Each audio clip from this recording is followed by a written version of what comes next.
Hello, welcome to our show. I'm Brad Dacus, president of the Pacific Justice Institute. We've got a lot of really interesting topics that we're going to be discussing today.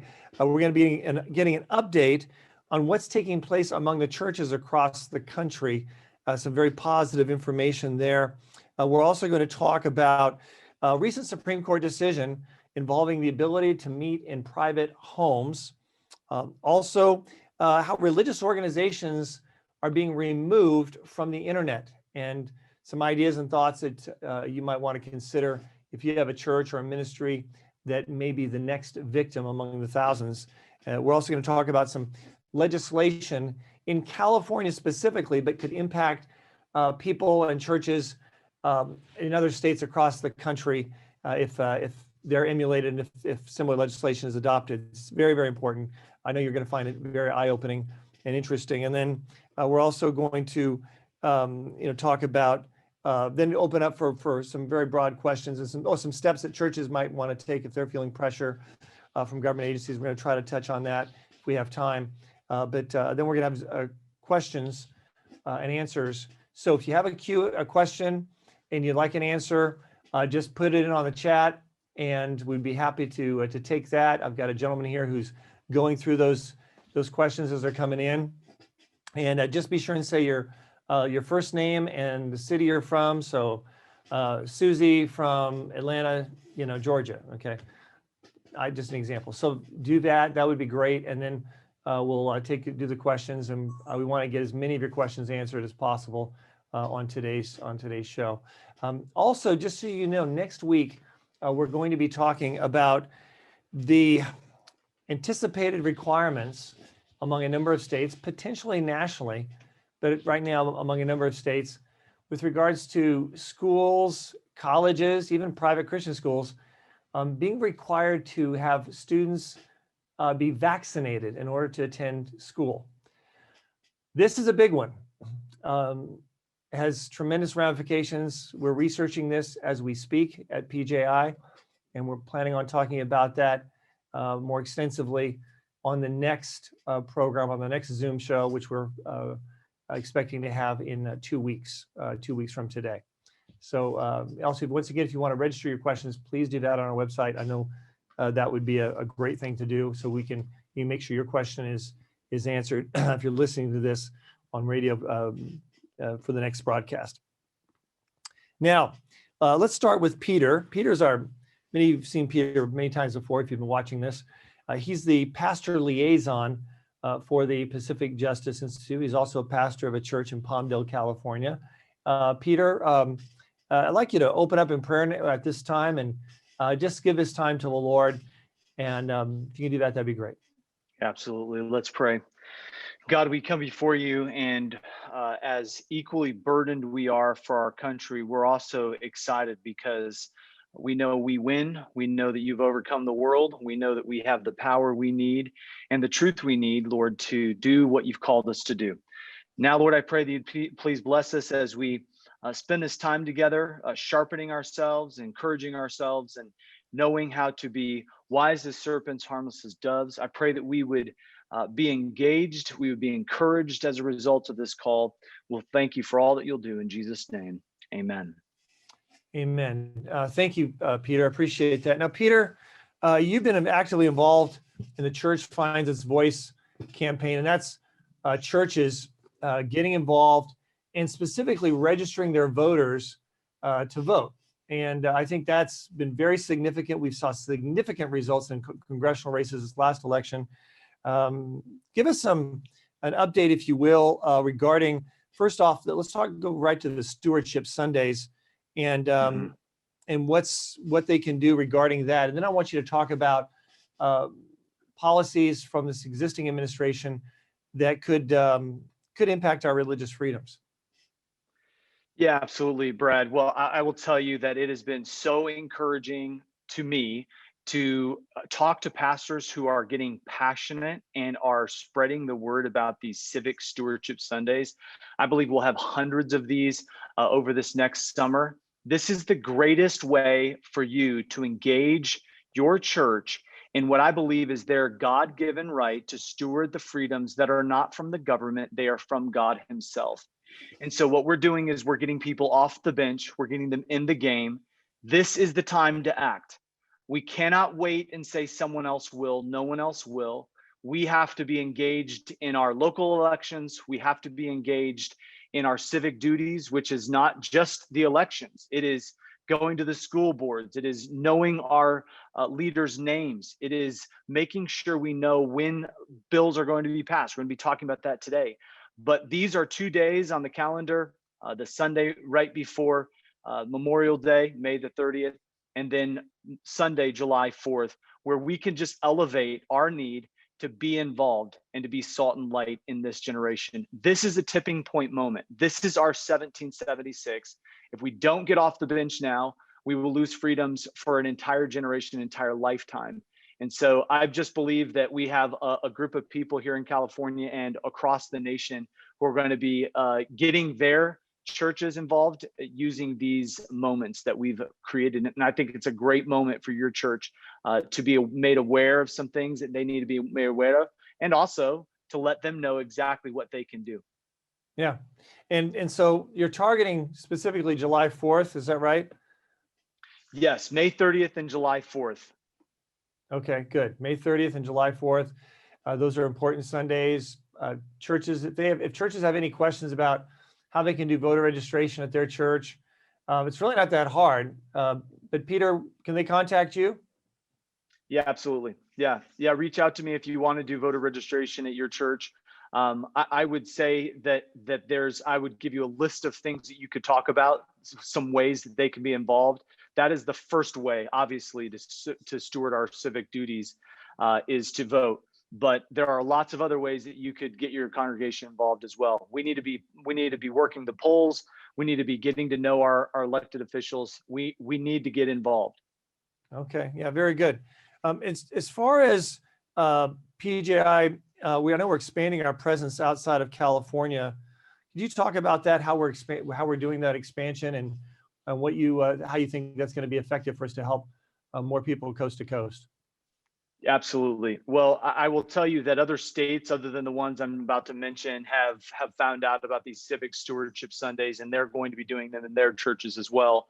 But right now, we're putting the emphasis on California, Nevada, and Arizona. That's just that's close to us, and those are two of our closest battleground states. And so we're meeting with churches in Reno, in Las Vegas, in Phoenix, in Northern California, and Southern California. And we're encouraging them to do these civic stewardship Sundays, but we're also encouraging them to have courage, to have boldness, to stand like a lion in this dark day. Okay, excellent. And I know we have offices now across the country, coast to coast. We have new offices. We have a new one we're going to be opening in the upper, I guess it's the Rust Belt. We'll be announcing in the near future. But we're here to serve everyone. That's the point. So don't hesitate to contact us. Very good. I appreciate that, Peter. Now, real quick, you were also on a DC trip to Washington, DC. What did you notice there? You're meeting with other pastors wanting to have an impact with the Church Finds Its Voice project. Real quickly, what did you notice in DC? Because I thought this was interesting. Absolutely. Well, number one, I noticed that it really felt like a foreign country. There aren't just walls around the Capitol. There's walls everywhere. Our troops are marching up and down the streets. It's unbelievable. But you felt the oppression. The extreme left is forcing the agenda through. They obviously have the White House, the Senate, and the House, and you felt it. You felt the oppression. But among the pastors I was meeting with, you also felt the passion. You felt the courage to be able to say, this is our moment to stand. Yeah, excellent. All right, let's shift, if we can, to what's the Supreme Court's recent decision regarding gatherings in homes. As some of you may be aware, California has had some terrible restrictions regarding religious gatherings in homes. There was a lawsuit filed regarding this, Tandem versus Newsom. To talk about this, I'd like to bring on Matt McReynolds. He's one of our attorneys in our Sacramento office. Matt, welcome to the program. Tell me about this case and what the Supreme Court decided. This is pretty important. Sure, Brad, can you hear me okay? Oh, yes, very good. Fantastic. Well, hey, everybody. Just such exciting news this past Friday night as the Supreme Court added to the list of these terrific decisions in favor of churches and lifting the restrictions, especially here in California and in the Bay Area where we've been fighting so hard. So the Tandon case had a little bit of a twist to it in that it focused on people meeting in homes, home groups, home Bible studies, home-based church fellowships.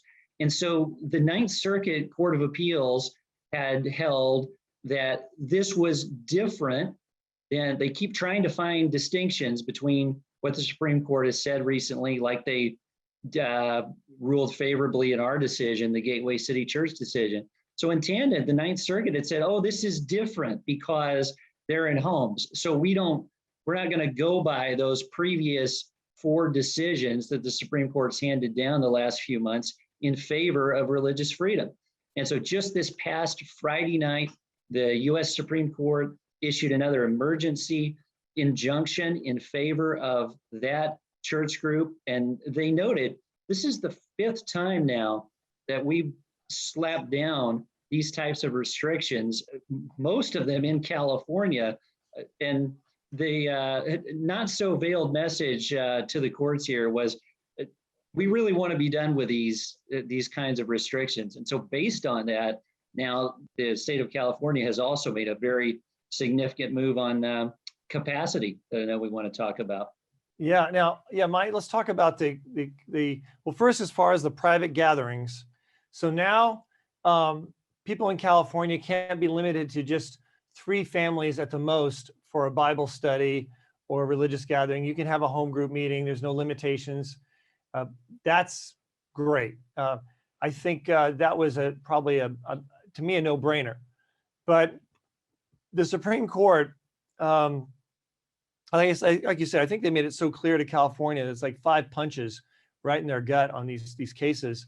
And one of them was our case from Pacific Justice Institute. We'll talk about that in a moment.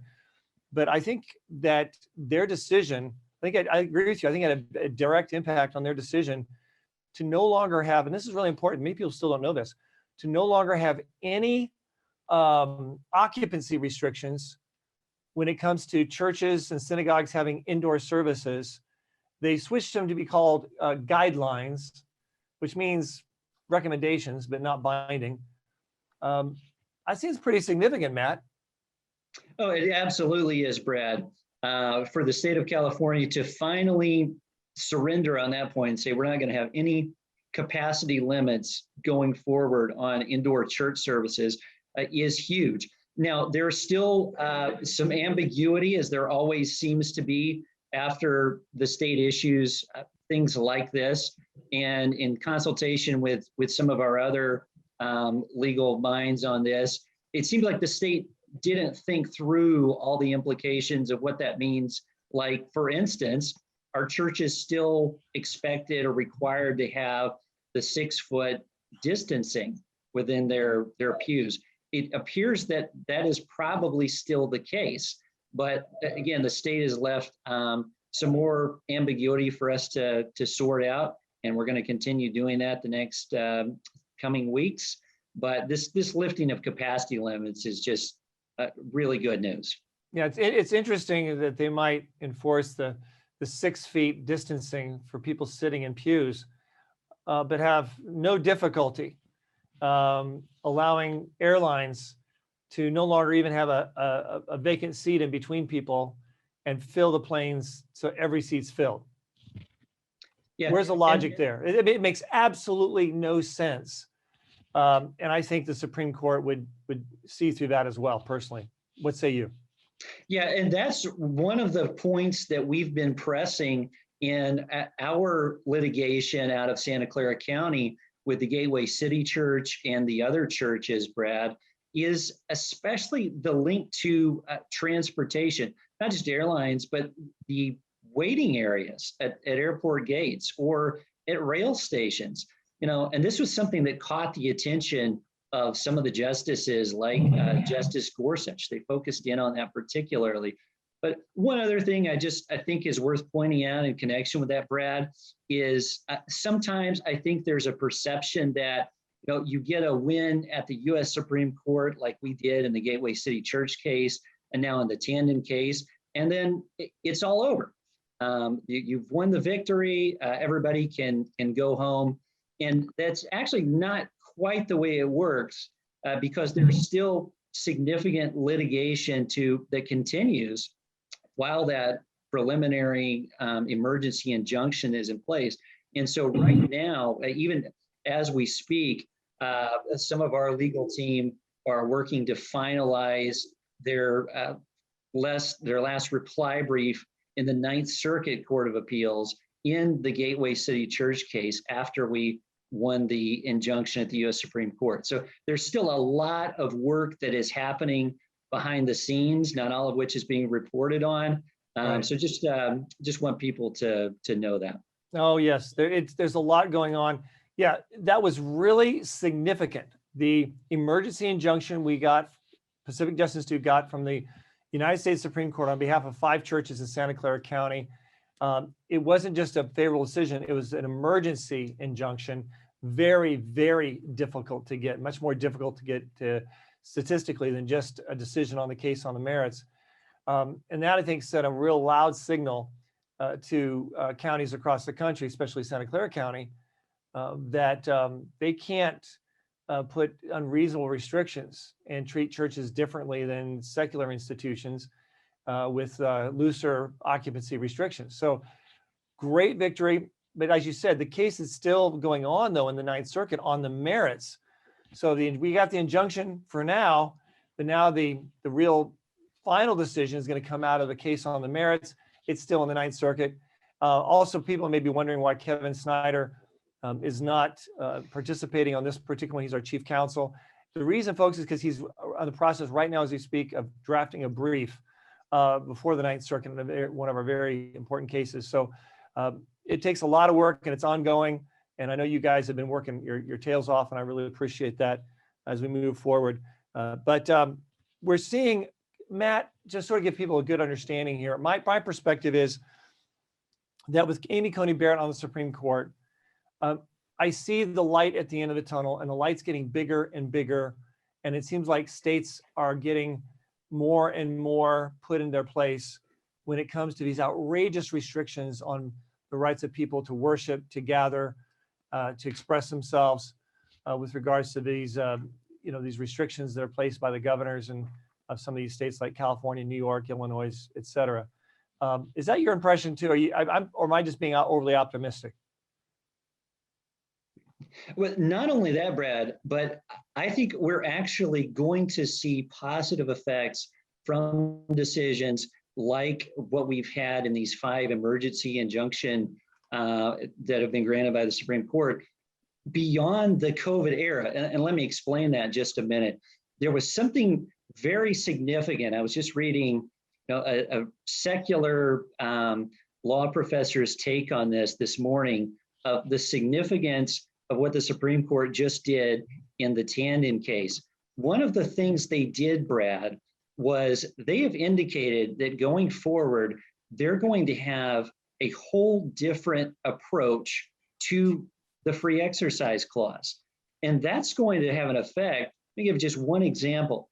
Next month, and just under a month from now, we're going to be at the U.S. Ninth Circuit Court of Appeals arguing a different case for churches. This is not a COVID era case. This arose before COVID with a church that had purchased a building across the street from its current location to expand, accommodate its growth, and the city had denied that. And so at the Ninth Circuit Court of Appeals, one of the big questions is, what do you compare church assembly use to? Is it comparable to theaters? If the city treats a few other institutions equally badly with the church, is that good enough? And the Supreme Court Friday night actually addressed that issue in the Tandon case. And so this is going to have repercussions beyond the COVID era for our other church litigation.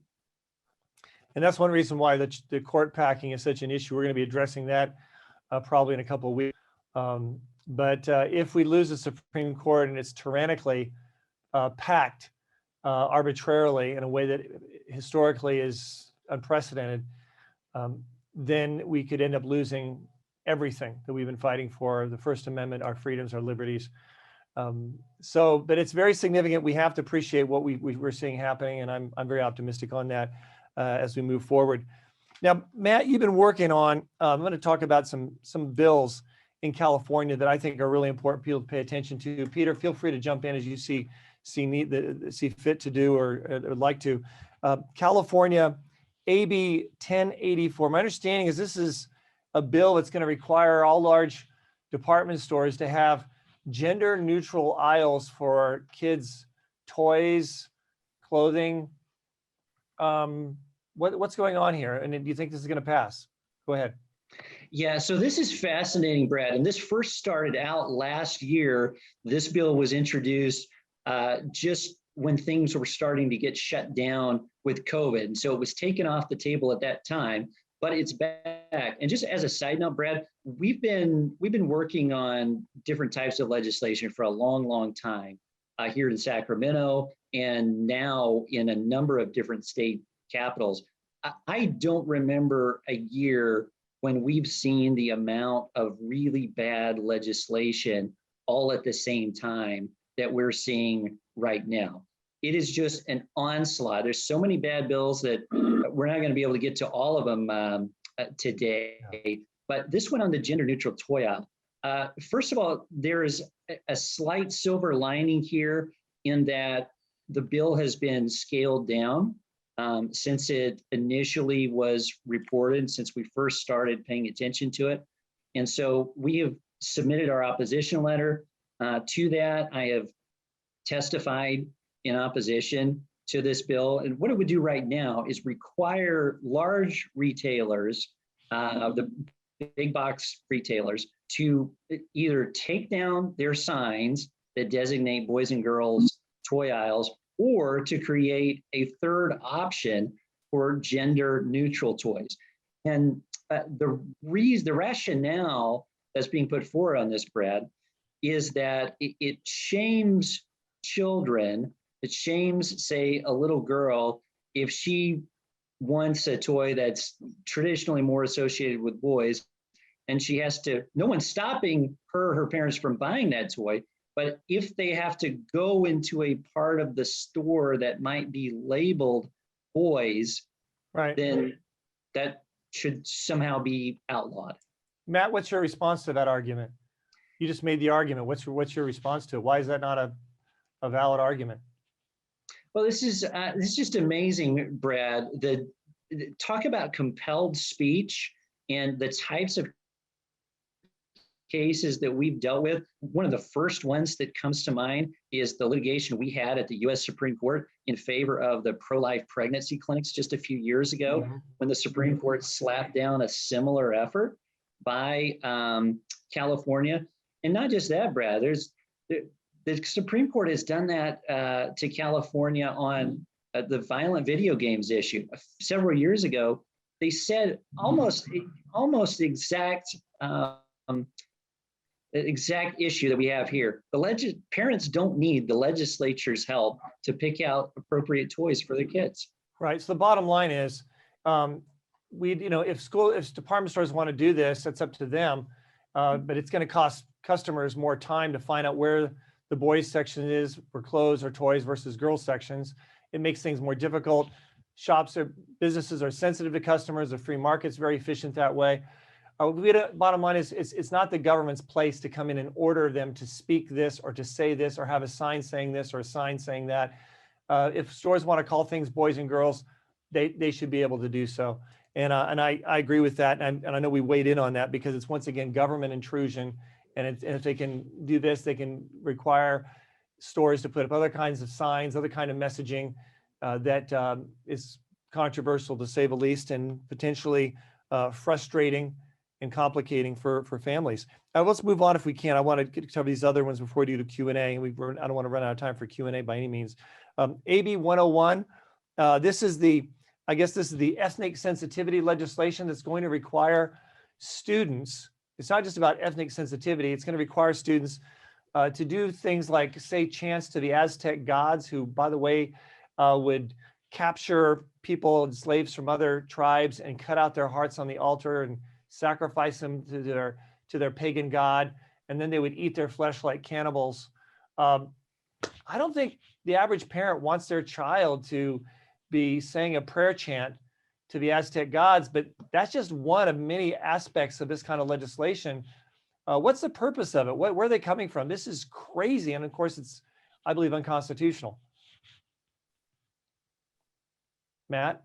It is, Brad, and it's so outlandish and unbelievable that I tell you, when I first read about this, first heard about this, I was skeptical. I thought, surely this is an overstatement or an exaggeration of what this curriculum does. So we dug in and we pinned down the fact that this is actually true. California has just created and adopted a model curriculum for ethnic studies that includes these chants that students are supposed to be led in by their teachers to 5 different horrific Aztec deities. And so from that model curriculum, because the model curriculum is not yet a mandate, but what California is now considering is mandating ethnic studies. And so that's what we're fighting with Assembly Bill 101. And just a word of caution, you know, if you're thinking to yourself, wow, I'm glad I'm not part of the public school system, or I'm glad that, you know, we've gone the private school homeschool route.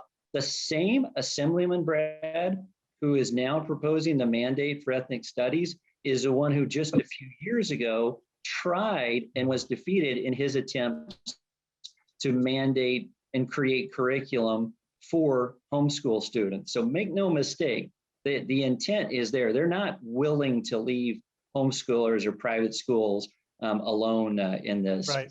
Yeah, they want every child indoctrinated and their minds controlled for the new resetting of society. It's radical, it's dangerous, and I'm glad we're taking it seriously. By the way, when we talk about these bills, we at Pacific Justice Institute, through our PJI public service entity charity, 501c4, actually adopt opinion papers that we send to these legislators to make a difference. I know one of them we sent was regarding AB 655. This was a bill that was going to basically say if you were a police officer, you couldn't attend a church or synagogue that was in favor of Proposition 8. You, for that matter, couldn't be a member of the Republican Party because the Republican Party has a position for traditional marriage. And it would have just amounted to an ultra purging of all conservative or people of faith who are in law enforcement across the state of California. You prepared a great opinion letter on that. It hit them in the face. They went ahead, pulled it off, pulled the bill, said they're going to restructure it. Matt, what's the latest on this? How are they restructuring it? What is it? Is it still dangerous? Yeah, so Brad, they have significantly narrowed that particular bill so that now it would pursue investigation, discipline of police officers who are affiliated with violent groups. And there has been a bit of a reported problem with, say, police gangs in Los Angeles County and elsewhere that it's going to focus in on now. But that narrowing, we still have problems with the bill, but it's nowhere near what it was before we submitted our opposition letter and created what they actually referred to in the legislative hearing last week as a firestorm that caused that bill to be changed. Yeah, and a lot of that, I've had a lot of feedback from people saying that the letter that you wrote specifically, Matt, had a huge impact. It just, there's something, for some reason, when you have a legal opinion, we have opinion letter, and it has the word attorney in front of the name of the person at the bottom, it just seems to have a big impact. And I know we're having a big impact on some number of these bills, especially that bill. SB 397, that's basically a bill that would say that religion is essential. That's not just a nice kind of a thought bill. Sometimes you do like kind of these little expressions like this is going to be, hamster day or something. This has legal significance. Matt, tell me, if this bill passes, and I don't think it will, but if it does, why would this be significant from a legal perspective with the state of California saying religion is essential, or religious gathering, religious worship is essential? Matt? Well, one thing it would do, Brad, is it would elevate church's same status as these other essential entities, like, say, grocery stores, and the things that have stayed open throughout the pandemic. And we fought hard. There's an interesting dimension to this, Brad, that early on in the pandemic, we sent a letter and urged the state to declare clergy to be essential for purposes of being able to visit the sick and the dying. And as obstinate as the state has been on other issues, the state actually agreed with us on that. And they agreed to allow clergy to be considered essential for that purpose. And so this is one big further step consistent with what we advocated for previously and the state agreed to. But it just, in an effort to prevent what we've had over this last year, the church shutdowns, just change the dynamic really of how churches are considered. Yeah, Peter, what's your perception on this? Do pastors, do they understand how important this kind of legislation is and the ramifications possibly down the road if we don't see legislative bodies pronounce that the essential nature of churches and religious gatherings? Yeah, I mean, I think if you asked any pastor if he would have been, the churches and he as a pastor would have been deemed by society as unessential a year and a half ago, I don't think any pastor would have thought that. But now that we've come through the pandemic and we've seen that we've had to fight to get into hospitals, to visit the dying, we've had to fight to do funerals, fight to do weddings, fight to even have church. We know that these types of bills are absolutely necessary. And I think it'll send a really loud and clear message to the state as to where our state is at and what our state representatives are feeling about the church if this doesn't pass. Yeah, very good, very good. Churches have never been more vulnerable in the last year than ever in our nation's history. We've seen some victories, but in the long term, we want to see legislatively as well as in the courts a clear pronouncement and recognition that churches and religious gatherings are essential, and that will guarantee them the highest level of scrutiny before we deal with any kind of future shutdowns. I thought we would never have any more shutdowns, but I don't think we can take that for granted with all the things that we're hearing from the news about new variations and new booster vaccines. This thing may be around longer than we expect, this pandemic and these kind of issues of shutdown. So this is very important, folks. I wanted to just to let you know, in our next one, we're going to talk about some other points that come up, some pro-life speech restrictions that we're dealing with, some legislation, also dealing with a new opposition letter we sent out regarding faith-based hospitals that could be literally just persecuted in a serious way. We're also going to talk about steps your church can take when feeling pressure from government agencies threatening to shut you down. Sort of like we saw in Canada and some other places where the SWAT team came into the middle of church services trying to shut them down. And we're going to talk about that. And then also we're going to hopefully have Emily on next week to help discuss how religious organizations are being singled out and ministers being singled out on a massive scale and removed. I can just tell you right off the bat, for those of you who are interested in this particular topic, one thing we're encouraging people to do, churches, ministries, people on with programs, conservative programs in particular, is to start shifting your audience from platforms that can be shut down, like there's Facebook, YouTube, Instagram. Start shifting, encouraging them to go to places like your website where they can see your videos and don't have to rely on YouTube. Also, shift them to, say you're on radio stations or you have a podcast. Start pushing that out, advertising that. encouraging people to get in over there. And also to, if you have a newsletter, strongly encourage them to sign up on your newsletter and just tell them straight out on the show. Say, you know, right now this is on podcast. Folks, by the thousands, programs like mine are being taken off podcast. It could happen today, it could happen next week. So I strongly encourage you to go to our website, sign up, or just look at the podcast or however you want to do it, but shift them from those platforms like Facebook, Instagram, and YouTube over to the platforms that you're solid and stable in. We're going to talk about that more. It's insidious. It's unbelievable what we're seeing happening in our country. I think you think we're in Venezuela or the former Soviet Union. So we're going to deal with that. But right now I want to address your questions because I don't want to run out of time. Questions, frankly, are the most important thing that we can talk about. Of course, I mentioned before, we're also going to talk about how vaccines are going to be required possibly in schools, colleges, even private schools, in states, maybe nationally, and what to do about it and what we're going to do about it. So that's 2 weeks from now. But let's take some of your questions. I think we have a question here from Mitra from New Jersey. I hope I'm pronouncing that correctly. Yes, you did. Oh, perfect. Perfect. Okay, Thank you Mitra. so much. Thank Yes, you. what's your question?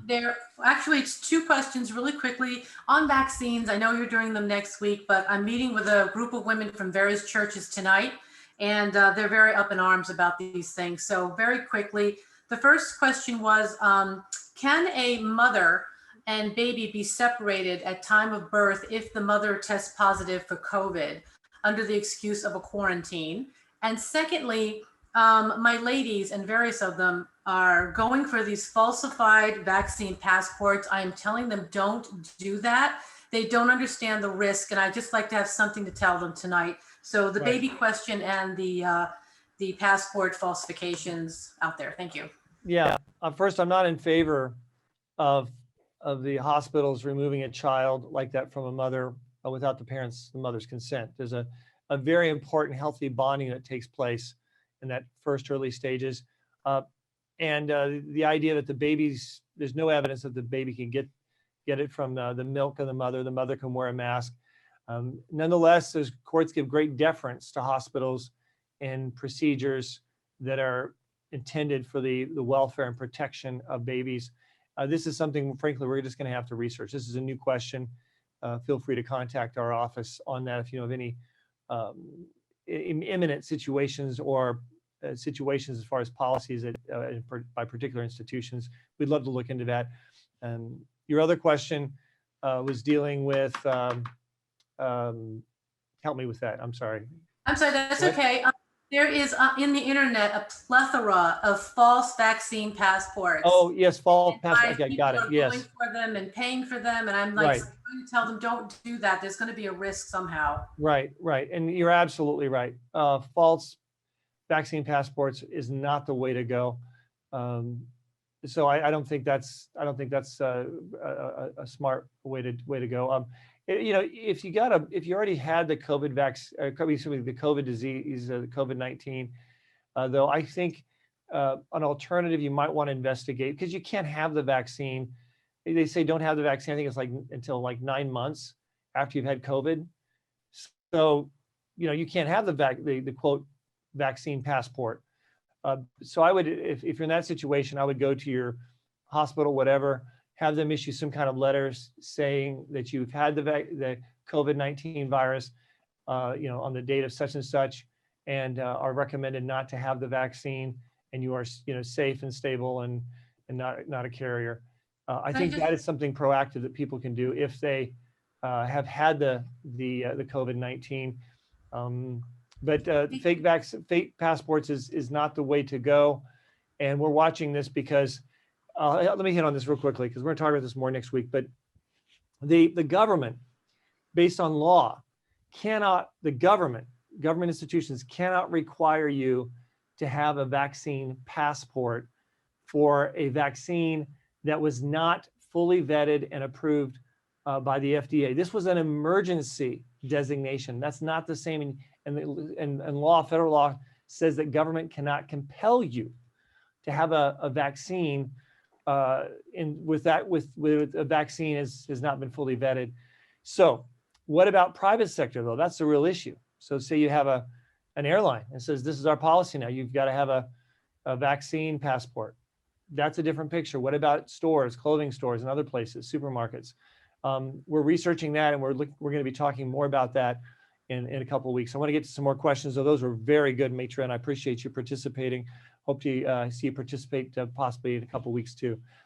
Bernice from California. What's your question, Bernice? Bernice from Oh, California. hi, thank you.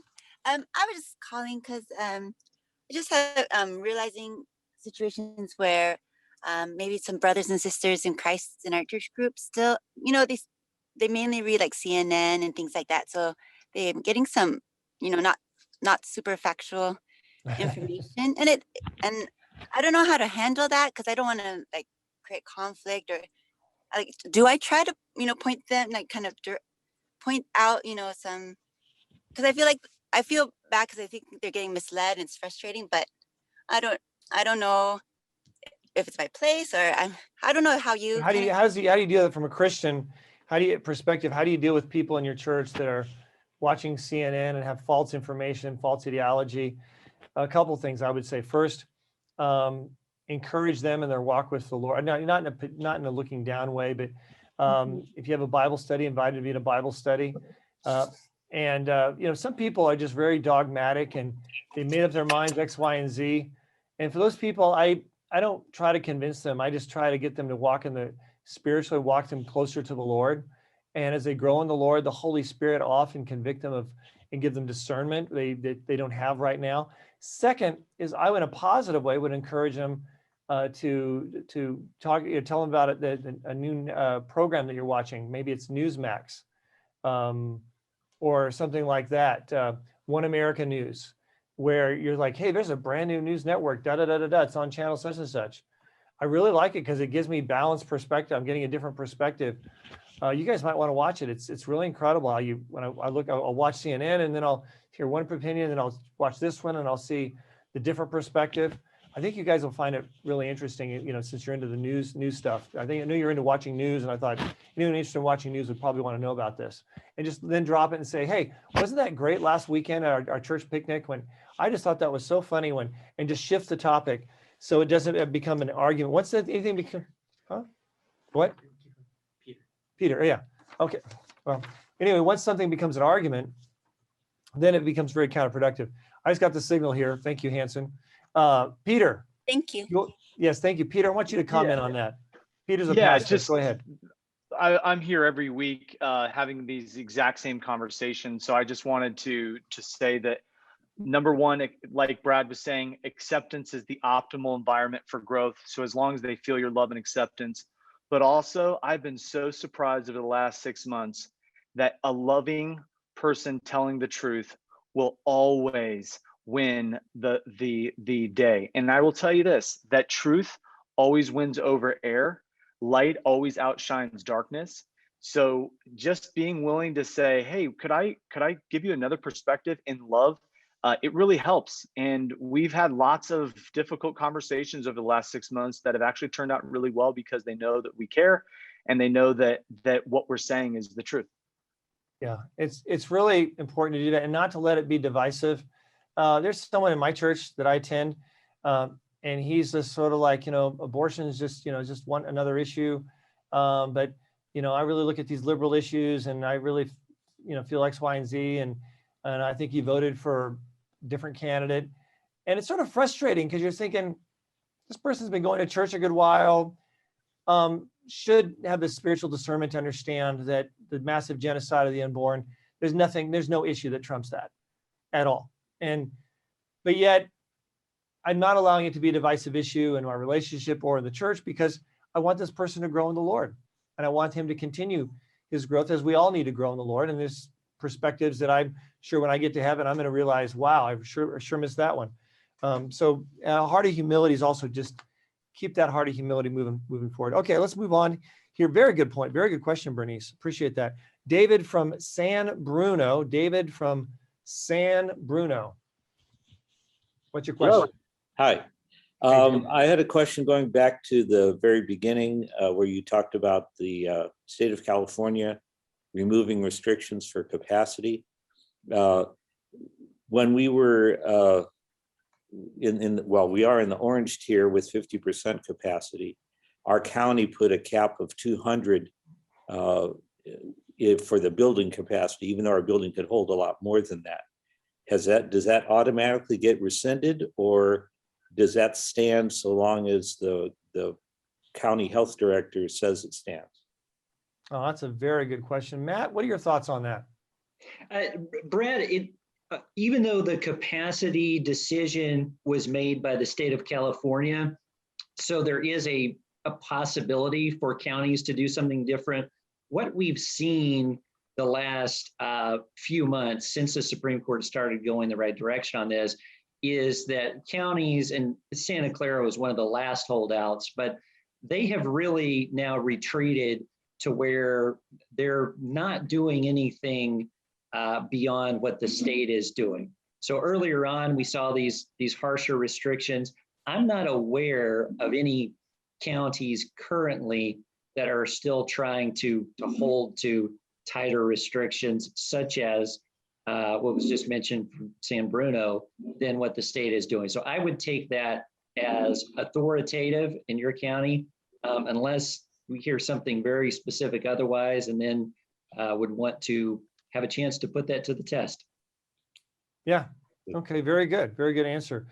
Trina from Brentwood, California. What's your question, Trina? Hi, thanks so much for all that you guys do.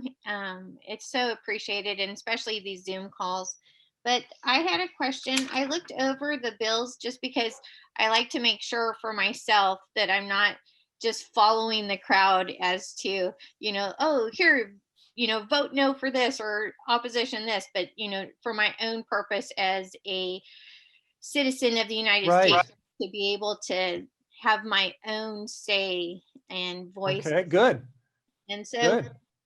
So looking over them, I noticed that the AB 1084, that on that one, so I understand that it's for the larger retail stores, but doesn't it allow for the larger retail stores? Shouldn't any type of corporation have the say to be able to have their store set up in the way that they want to? Like, why does the government necessitate them having to step in and tell stores? Or because if it goes to a larger store, they can dictate to small businesses and that type of thing as to what they can sell and what they can't sell. So if it's a gender neutral toy, clothing, that type of stuff, and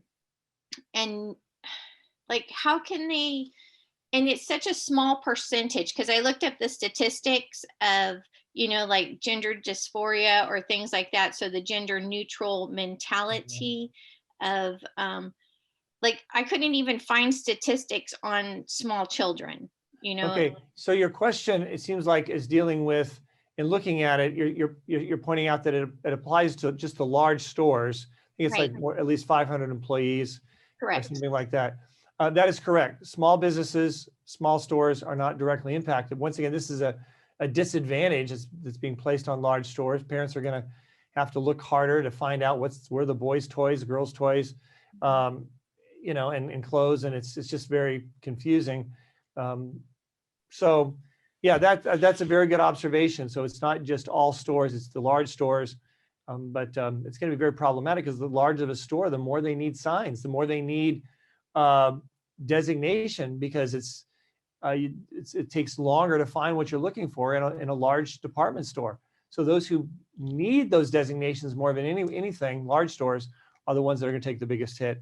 So thank you. Good point. And you're right. It's just a tiny percentage. And even then, I just want to hit on this.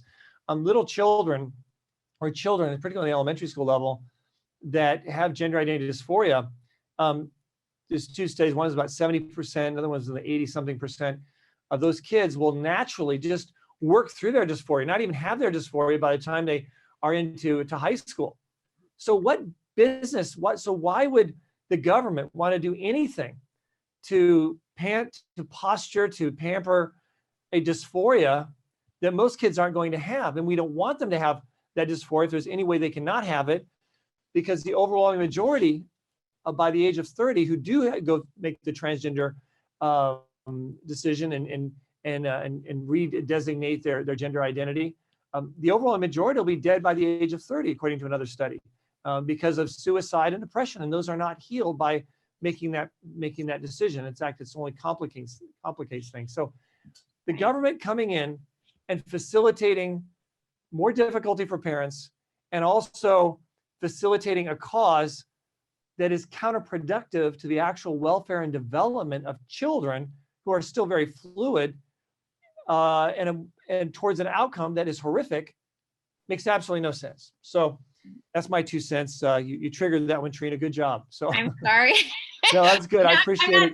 I'm not sorry, but like these are things that we don't get to discuss, and Right. in a matter of just from a parental point of view, like being able to encourage I didn't care if my kid bought whatever, so anyways, thank you so much. Okay, great. Thank you. I appreciate it. That was good. We have here another person from, I guess it's Ava from Rancho Santa Margarita, California. I'm hopefully pronounced that correctly. Ava, question. Maybe is it AAVA? Yeah, okay. AAVA. Go ahead. You're on. Ava? You're not muted. Okay, maybe she had to step out. So we'll progress from there. And we may try Ava a little later. Okay. Anne from Colorado. Anne from Colorado, you're on. What's your question? Hi, Brad. Thank you so much for hosting this. You guys are doing a fantastic job. I'm very excited about Pacific Justice and your whole team. I do have a question for you. Cancel culture hitting Christian ministries and things like that. You mentioned getting out of places that that are unstable platforms into stable platforms. Do you have any recommendations as far as Facebook alternatives? Well, I've heard of one that's Gab, Parler, and I'm looking here to my right-hand person here, my techno guy. But there's other ones that you can look into. I heard former President Trump is in the process of trying to put together an alternative Facebook, YouTube, and he's got the backing and the resources to do it. So we're looking at that. There's also legislative reform that we could see go into effect. We may talk about that in a couple of weeks. I'm sure we will, in a bill that we've been supportive in California, and that kind of bill in other states. But right now, the immediate thing that you can do, most importantly, once again, is to shift people from those platforms, Facebook, YouTube, Instagram, and encourage them to get your information from a different source that's more stable, like your website, and have videos on your website, and carriers that are not going to, other than YouTube, but they're going to take you off. And then also encourage them to, if you have radio stations, push those out and push on your website where they can look at those, your podcast, where they can download that. Those are proactive measures that you can take. We at Pacific Justice Institute have multiple platforms, and that's one of the things that we're doing, because we're an easy target. And also, when you have something going out on a platform, take note of what platform it's going out on. So, for example, what we say on radio, in some ways, can deal with issues in a person more directly than if it's on a broadcast going out on, say, Instagram or YouTube or Facebook. There's because what you say and how you say it can have an impact on whether or not you're flagged and whether they're going to take you down.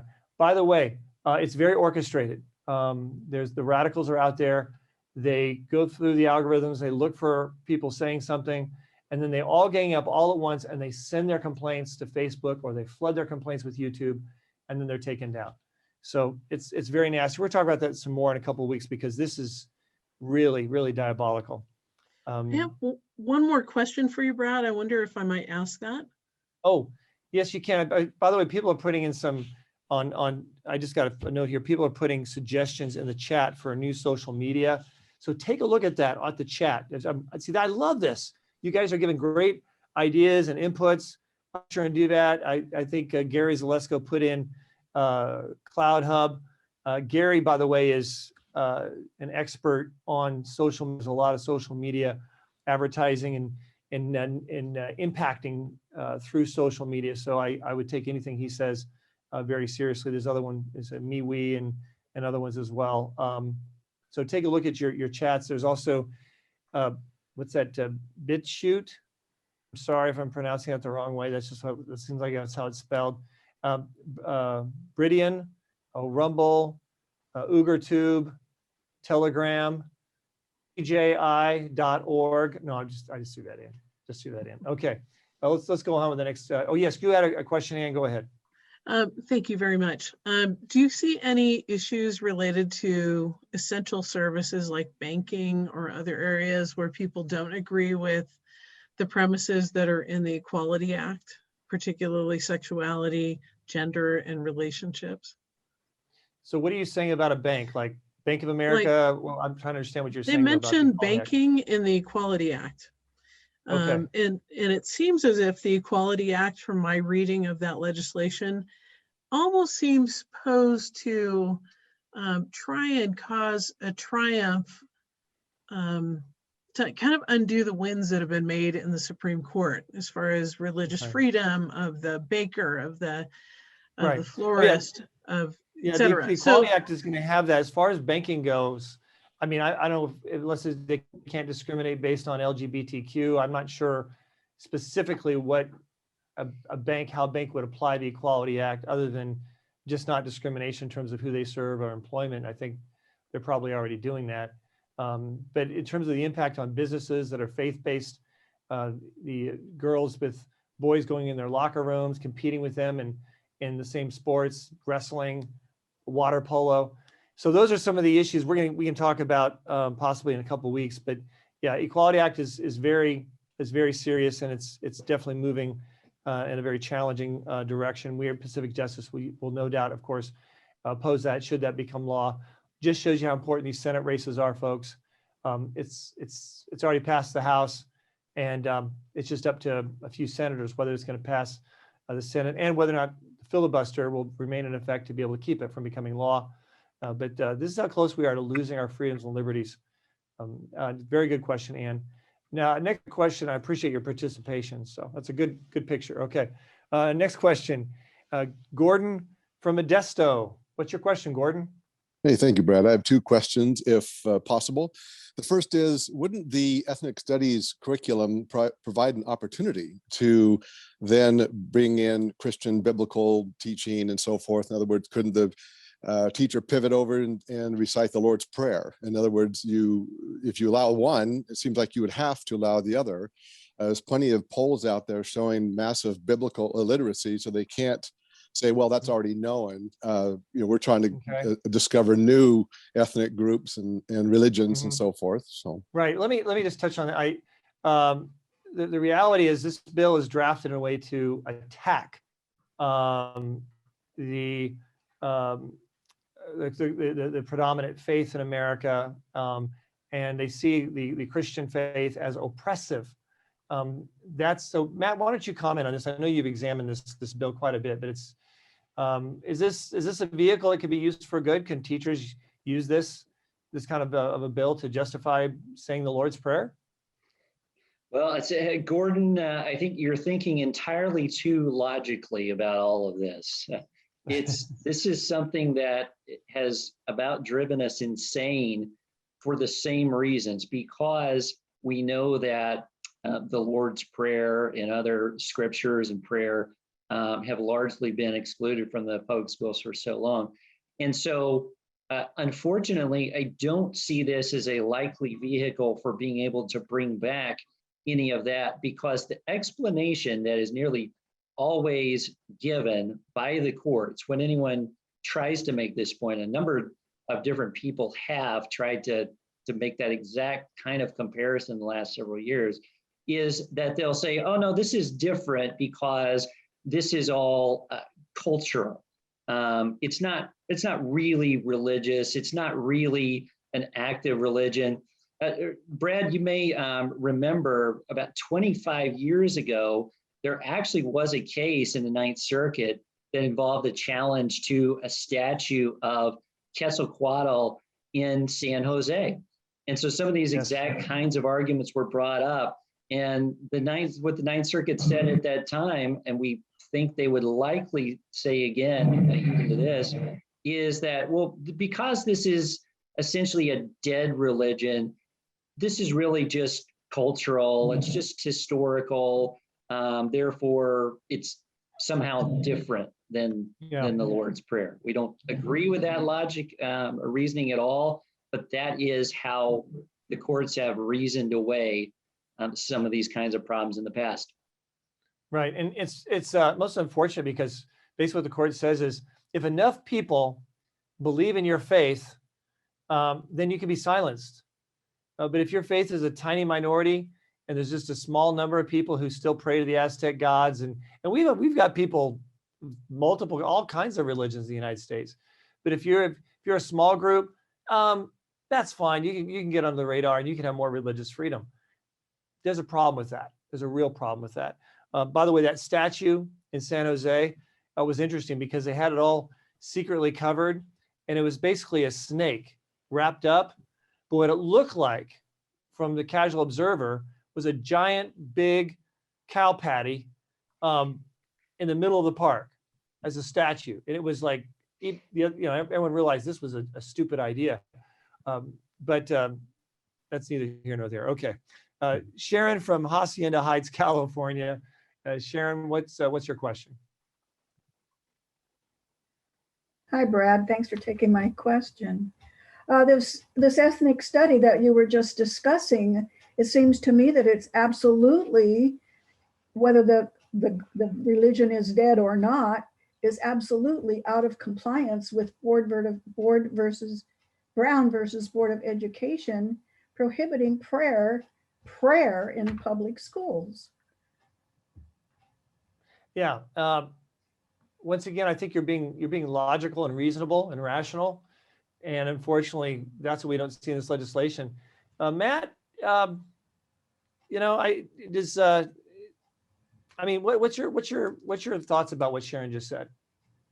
Yeah, absolutely. And I think as Sharon was referring to, Engel versus Vitale was one of the early prayer decisions in the 1960s where the Supreme Court started down this road. But Brad, this is an area that we're going to have to be vigilant about for the next several years. One of the clever things that's being done is with ethnic studies is that this outrageous curriculum that was created with our tax dollars by the state of California is a model curriculum, which means it's not mandated. And the state is next going to mandate ethnic studies, but not necessarily this particular curriculum. So this could pop up anywhere within the state of California. And we already know that it's leaking into other states as well. You're going to see this. This is not just going to be a California problem for very long at all. Right. And so we're going to have to be very vigilant. We're going to be updating our opt-out forms for parents to ensure that no child is subjected to this without their parents knowing about it or in violation of their religious beliefs. But it's going to be elusive.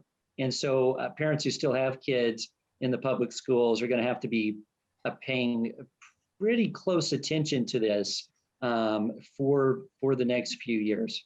Yeah, it's very concerning. And when parents have their children in public schools in general today, they're more dangerous than they've ever been in terms of indoctrination, whether it's sex education, radical LGBTQ materials, down to the kindergarten level. We talk about that in our sex ed video. only for adults, called Sex Ed, Let Parents Decide. You can watch that for free on our website at pji.org. But then also these challenges that we're talking about, very, very concerning. And the opt-out forms, they'll be able to download those also from our website, pji.org. We should have those updated within a few weeks at the latest. Joyce from Lincoln, California. What's your question, Joyce? Hi, so assuming that Governor Newsom's decision to open the economy stands due to the pressure that he's open on June 15th, are we going to really be free to have children's classes separate from their parents and things like potlucks again? That's a good question. Matt, how broad is that June 15th reopening of California? Brad, I think I would have to agree with the Supreme Court's skepticism on this about how the goalposts seem to keep moving and changing shape. And I'm hopeful, optimistic that come June 15th, we're going to have a lot more, even more freedom than we do today. But I don't trust our state government. We've just learned throughout this whole process that things have changed so many different times that we're going to have to stay vigilant. And I'll believe it when I see it. And until then, we're going to keep fighting like we are, even right now as we speak, what our legal team is doing at the Ninth Circuit. Yeah, Matt, I understand we have over 50 cases in active litigation. The number is growing across the country. Of course, more cases are in California than anywhere for obvious reasons, and I think that won't change. Yeah, I encourage people to keep us in their prayers, and also to get our Legal Insider newsletter. If you're not getting that, just go to our website, pji.org, click the Legal Insider, and you'll be able to get our case updates and information directly. And that's very important. Once again, when we talk about platform shifting, that's a very stable platform to get our newsletter. So I encourage you to do that and moving forward. Elizabeth from Las Vegas. Elizabeth, what's your question? The blue elected officials are stampeding towards court packing the Supreme Court. And I'm wondering the path to that, is that 2/3 of the states approving? Is that a constitutional convention? And all the hard-won decisions that we have gotten could possibly be overturned if they're successful. So where are we going with this? Yeah, that's a good question. It doesn't require the states or 2/3. It's not like a constitutional amendment. But Matt, what is necessary for such an expansion of the Supreme Court to be able to actually take place, like this court packing? It's a very debatable, Brad, a subject of hot dispute right now, but particularly between left and right, because a lot of people may not realize this, but the U.S. Constitution does not actually specify a number of justices on the U.S. Supreme Court. So for many, many decades early on, the number fluctuated a bit. It was 7 for a long time, and it's been 9 since I believe the late 1800s. And so the number of justices on the court, by now tradition has very firmly established the 9 that we know today. But because there's some wiggle room, this is something that we've got to stand against through our elected officials. And especially if you live in a state like Nevada, or a state outside of California. You have Colorado that was mentioned earlier, and many of the other places our listeners come from. And you have senators who can be influenced, perhaps a bit more than ours can here in California. This is definitely time to let them know how strongly you disagree with this move, and really apply that kind of political pressure to them. Yeah, I think it's important to note that what's being pushed, the Democrats are pushing, is not for one justice or two. They wanted to go from 9 to 14. I mean, 13. Why 9 to 13? Well, let's see. Do the math. That's 4 new justices. Right now it's 6 to 3 per se, or 5 to 4. Well, you add that 4 to the 3, that's 7. That's, oh, okay. So the left now has a majority, 7 to 6. And guess what? If they get away with this, then the Supreme Court will just be, the puppet of whoever's in power. Those who control the Senate and the White House will say, oh, the Supreme Court, we don't have the majority in our Supreme anymore, so let's pack it with more justices. And it'll just be the extension of the other two branches, which is totally opposite of what our founding fathers envisioned. We wanted the judicial branch to be separate and to hold the other two in check, not to become the puppet of President Biden and the Democrats who may hold a tiny majority in the Senate.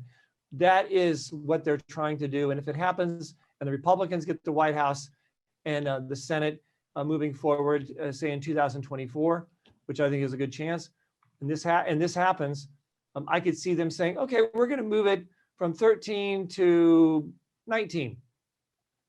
So you could have pictures. We could have more people sitting on the Supreme Court than we have in the Senate and maybe eventually even the House. So our credibility as a nation, even the stability of our dollar, frankly, is going to be directly impacted by this. So that's my 2 cents. Ava from Rancho Santa Margarita. I understand you're available. What's your question, Ava? Ava? You're unmuted, Ava. Go ahead and talk. So sorry. We have a technical difficulty there. Maybe we'll get that worked out for next show. Hector from Vista, California. Hector, what's your question? Hector? Yes. Hi, Brad. Oh, can you hear great. me? Great. Yeah, I can Thanks. hear you. Hey, I've noticed that elected officials in counties and city governments are voting to adopt critical race theories and even claiming racism as a health crisis. And these government agencies are now creating a department or departments to assess and audit their public services and their legislative processes, employees, and even their government bureaucratic systems through a racial lens designed to promote equity outcomes over equality of opportunity. So do we expect to see these new racially based measures run afoul of legal implications because they violate merit-based processes or precedents? That's a really good question. You're right. They're pushing racial preference instead of equality of opportunity, which makes sure everyone's getting a fair shot based on their merits. They're pushing, no. We don't care about merits. We don't care whether people are qualified. We just want people, because of the color of their skin, to be promoted so that we have equal percentages of people based on the color of their skin, which goes against completely the concept of equal protection under the law, where people are judged not based on the color of their skin, but on their merits. In fact, there was a really great statesman who had something really similar to say about that, and that was Martin Luther King Jr. That's right. So, but your question was not so much policy, but of constitutional, legally, can they do this? Matt, what's your take on that? Do you think they're, if we see, like, say, the state of California saying, okay, we need to have 25% of this race, 25% of this, 25% of this in these different positions, do you think that would stand with the present Supreme Court that we presently have sitting on the bench? Yeah, I think probably not, Brad. And you've seen this back and forth over the last number of years, like, for instance, with admissions rules for law schools and for universities. The Supreme Court has gone kind of back and forth on that.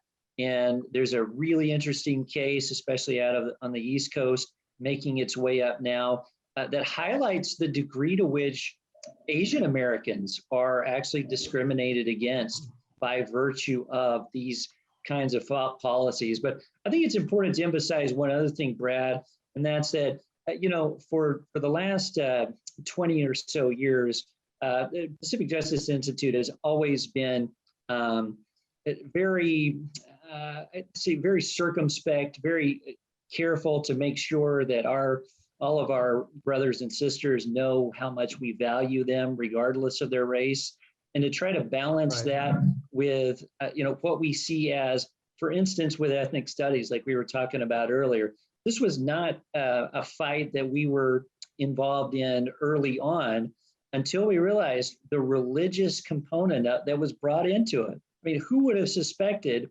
that ethnic studies would be a vehicle for bringing in chants to Aztec gods? And that's why we got involved with that battle and are involved in that, while at the same time affirming, you know, the enormous value of diversity, not only within our own staff and within our own state, but, you know, that we've got to find better ways to come together than these wild theories that are currently being floated out there. Yeah, theories that are promoting guilt, hatred, fear, misinformation of history and understanding of truth, promoting racism and racist attitudes, justifying it.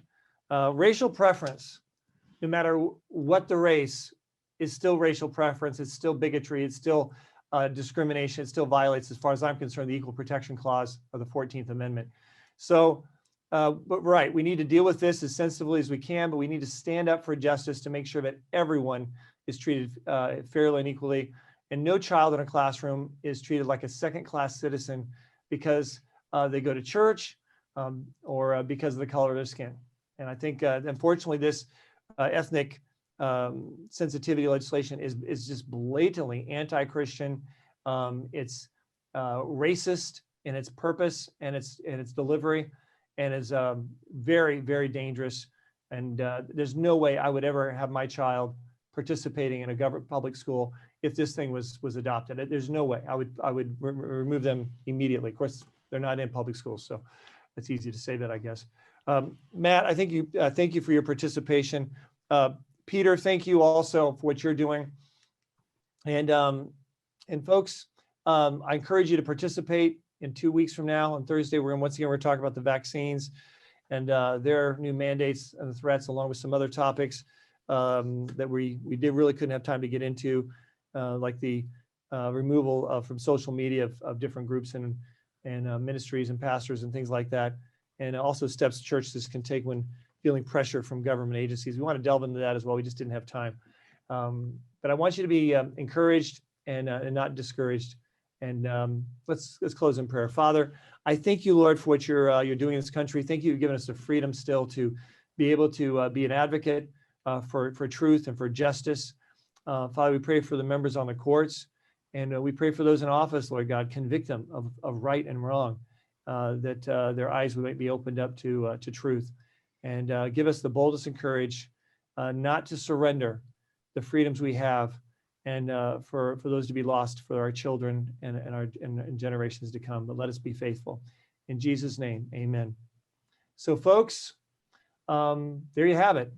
Let's always remember, no matter what we're facing, keep the faith.